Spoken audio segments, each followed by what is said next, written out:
God has created us, and in his love, it is his desire for us, his will for us, that we live in a state of joy, a state of peace, a state of blessedness.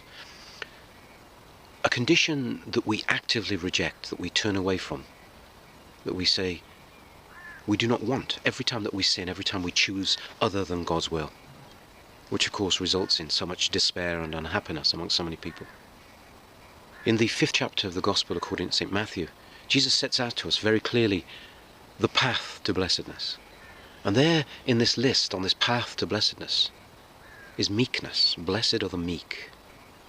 In the 5th chapter of the letter to the Galatians, we read that meekness is a gift of the Holy Spirit. We need to understand what meekness is if we are truly to live it out and discover it. First of all, we may say we look at the perfect example of Jesus himself. He is the perfect example of meekness.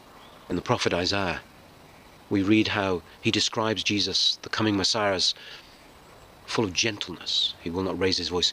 He will not bruise a reed. Such is his gentleness. He is not full of anger. He does not seek disputes for their own sakes and so on.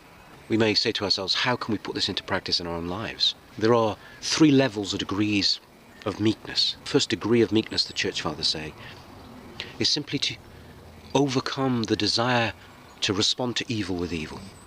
The next degree of meekness is not so much about behavior and outward action, but it's about our inner state.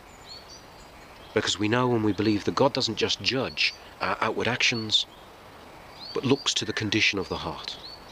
Not just to overcome the desire and impulse to respond with evil, but to not allow evil done to us to rob us of our peace. The 3rd level of meekness is far harder.